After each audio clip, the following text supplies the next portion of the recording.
What's doing, everybody? Welcome to First Class Fatherhood. I'm Alec, and before I hit you with today's interview, make sure you subscribe to my YouTube channel and hit the link in the description so you can listen to all of the interviews I've done with so many tremendous dads, including Dana White, Deion Sanders, Tony Hawk, and so many others. Now let's get going with today's interview.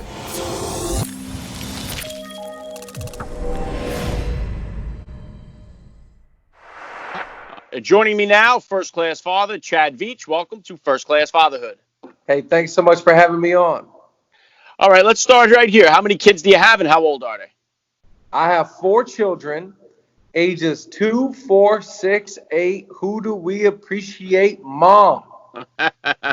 Yeah, very well said. Yeah, I have 4 kids myself. I got 3 boys, and we got our girl on the 4th try. Did you guys do like any gender reveal every time to find out what you were having, or did you always wait till the end? How'd you work that out?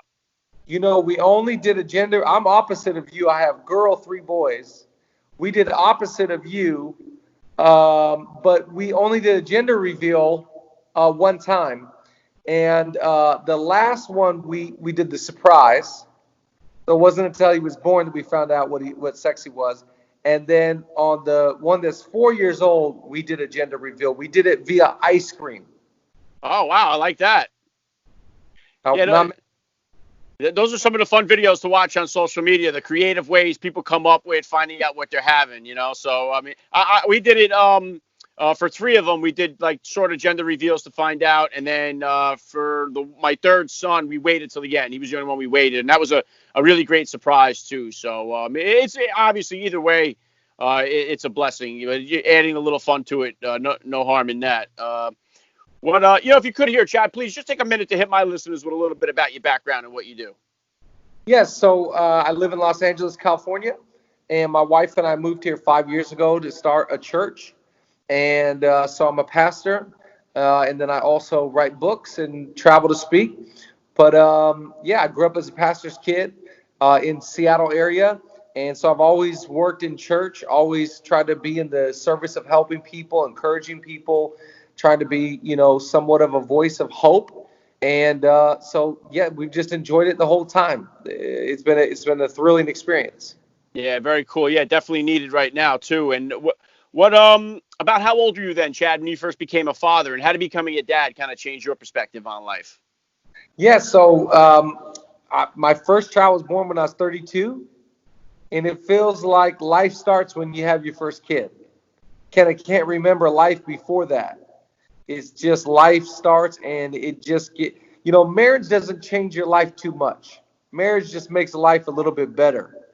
But having a kid changes you. Having a baby. In fact, what's crazy about our story is my first child, we didn't find out until she was 3 months old that she has a rare brain condition called lissencephaly. Her brain never formed. She has what's called smooth brain. So my first child really changed us at our core. Here we, have all the great experiences of a new baby, and you're going home for the first time, and all the first Instagram photos and everything. And then at 3 months to get a doctor's report saying your baby will never walk or talk or live to this many years of age, and kind of put a death sentence over our first child. It was a rude awakening as a father.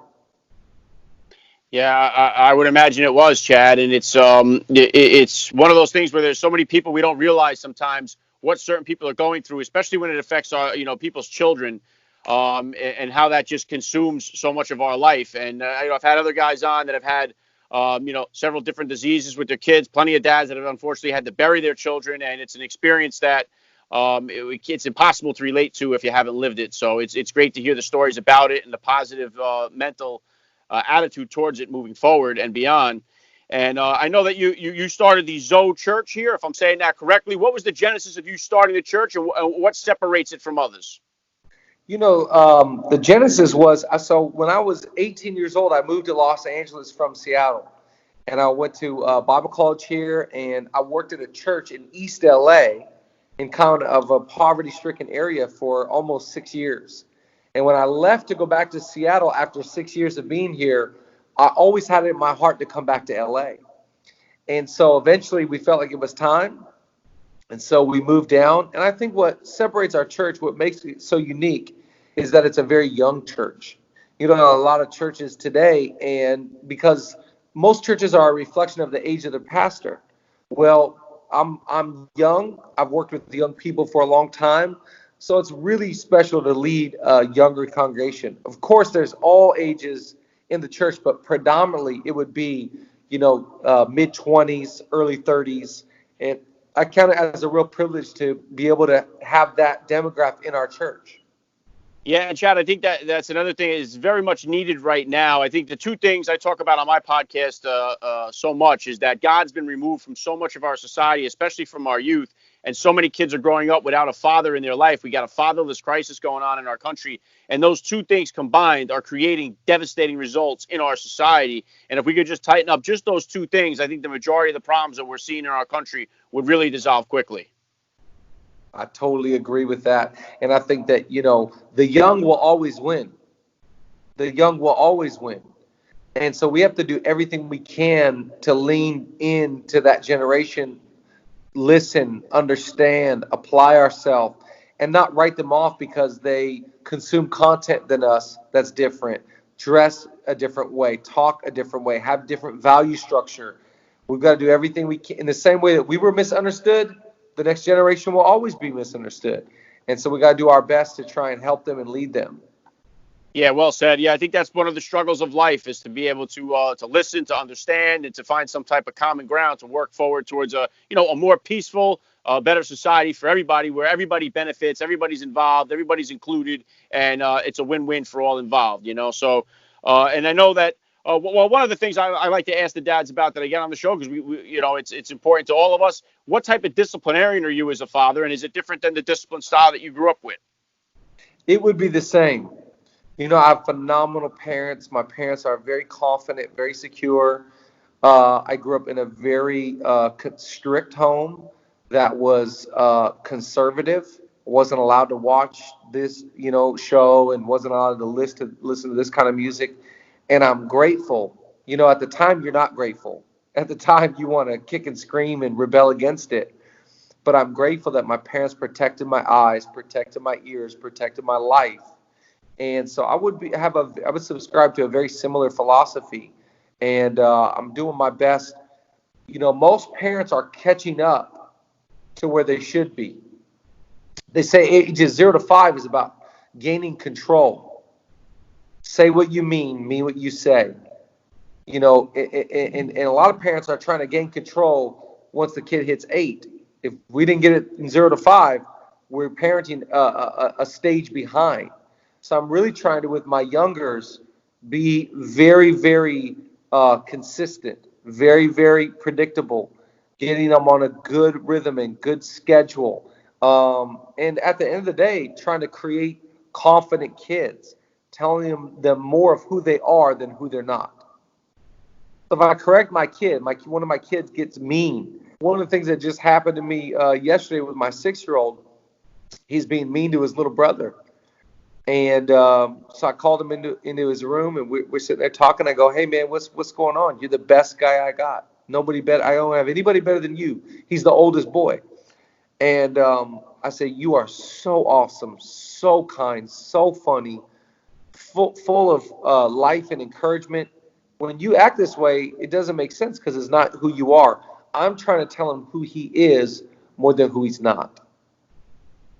Yeah, and I think that's important, Chad, because I think we got to become the gatekeepers of our mind, and we got to watch what we're putting into our mind and what we're putting into the minds of our kids, because what they are taking in is what's going to eventually come out in some capacity. And I think a lot of people will argue against the fact that TV, music, and entertainment can lead to any type of bad lifestyle or bad choices or violence or anything like that. But it's obvious that there's plenty of people that became boxers from watching Rocky, and plenty of people that joined the military because of Black Hawk Down. And movies can inspire people to do great things, but I think movies, music, it also can work in the opposite direction. So I think it's important to watch what our kids are consuming, and that leads me right into technology. How do you kind of monitor and handle? Right now, one of the bigger problems is that they have access to more things than we ever could have imagined as kids. So how do you monitor or handle all the technology and stuff like that with your kids?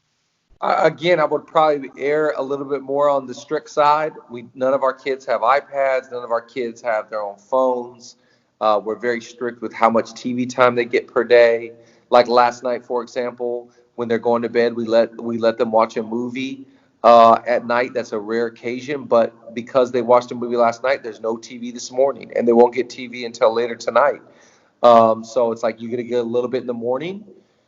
The rest of the day we're going to play, or you get some at night. You choose, but we are definitely, in fact, my wife just said today, I think for the month of July, we're going to go no screens, no TV, no screen. It's amazing their behavior. It just leaps forward when you limit the screen time. So something we're really aware of, really trying to get better at, and constantly, you feel guilty when you hand a kid a phone. I don't want to feel that way. Yeah, and I think you know what too. A lot of non-parents will always say, "Oh, look, this dad is giving the kid the phone," and it's like, "Look at him. I would never do that if I had kids." And you know what? We know better. We know that that ain't the truth. So it's like, but I'll tell you what, a screen-free July. I mean, that sounds like something I would love to do with my own family, just because we are consumed Man, with these devices, and it's so hard to detach from it. Even though you're trying to monitor it, I do it with this podcast. I'm constantly trying to set better goals for myself of when I should be on here and when I shouldn't be, and it's difficult for me. So these kids are coming up with it. We're starting them so young on it, and now with the COVID-19, we've had more time with them in the house, and now we're asking them to go on to the screens to join up with their teachers, join up with their friends, and so now the very same thing we've been trying to keep them away from, we're encouraging them to use now. So it's even made it more difficult here in the last few months.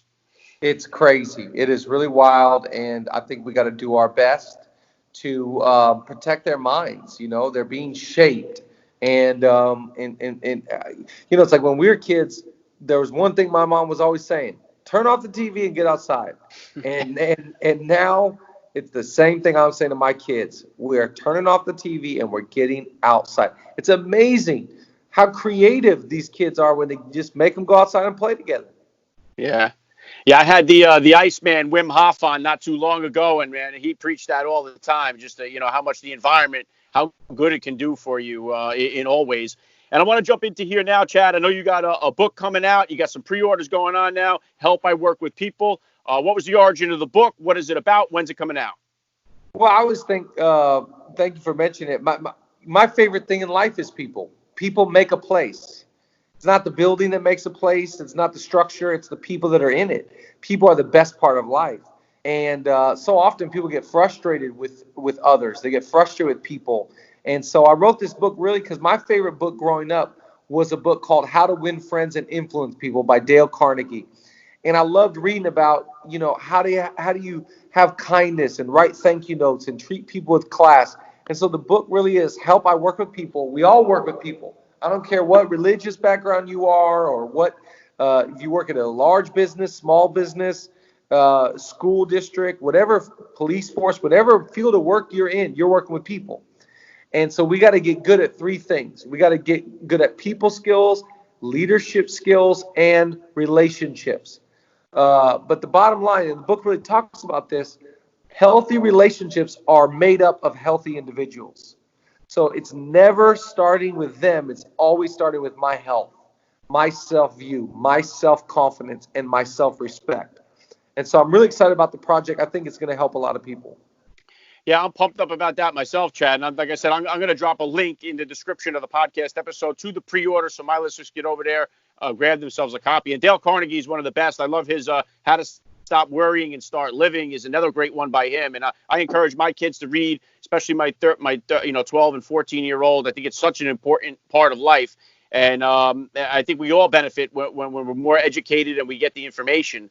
And going on that, what are the top values that you're hoping to instill in your kids growing up?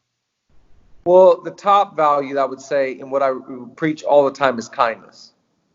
That we treat people with kindness, respect. And if I can produce kind, confident children, I think that they'll do really well. I want them to be incredibly genuine in their kindness, that kindness is from a very sincere place. And I want them to be very confident, not jealous of anybody else, not envious of anybody else's gift mix or skill set or status in life, that they're very confident kids. And I feel like if they're confident and they're kind, name a person that you don't like that's confident and kind. Yeah. I think they'll do really well. So those are the two big values. Yeah, good stuff, Chad. And well, you know what? You got the book coming out. The church is growing like wildfire here. What kind of goals or plans do you have here for yourself for the future? Well, I think the biggest goal that I would set for myself is that I would grow in confidence and I would grow in kindness. My biggest goal in life is just to make the biggest impact as possible. We got one life to live. We only got one shot at this thing, but there's no mulligans, there's no redos at life. So I'm just trying to swing as hard as I can to help as many people as possible, to raise up great, fantastic, incredible children, to have an awesome marriage, and to give it my best shot. Get up every day. One of my favorite sayings is greatness doesn't happen in a day, it happens daily. So you just got to get up every day, do your best, work it, do what's in front of you, be a good steward, and see where it lands. Yeah, right on with that, Chad. And the last thing I'm going to hit you with here, I love to ask all the dads that I get on the podcast, what type of advice do you have for the new dad or for that about to be father who's out there listening? Well, I would say for the new dad, find a father you want to be like. We all need role models. In your business, you need a role model. In your marriage, you need a role model. And in your parenting, you need a role model. You need somebody to look at and go, that's the kind of dad I want to be. I want to, and so for me, it's a guy that's in his 70s. First of all, it's my father. But there's also another inspiration besides my own father that I look at, and all of his kids are grown now, and they all want to be in his house. They all want to be around him. You know, the thing about being a dad is we won't tell how good of a job you did for years. And one of the telltale signs that you did a great job is that your kids still want to talk to you. Because remember, as a parent, right now we're coaches. And once our kids become 18 to 20, we're not a coach anymore. Now we're a consultant. Well, we all know this about consultants. Consultants are invited in. A lot of parents get it wrong because they're still trying to coach their 25-year-old. And the 25-year-old's like, no, that was when I was 15. I'm 25 now. So I want to be such a good parent that my kids are calling for my advice, asking what to do in this situation. How would you handle money in this situation? So I would say to every dad, find a role model of a father you want to be like. Yeah, very well said, Chad. I love the advice. This has been an honor for me, I got to say. Chad Veach, you're a first-class father all the way, and thank you so much for giving me a few minutes of your time here on First Class Fatherhood. Thanks so much for having me on, man. Appreciate you.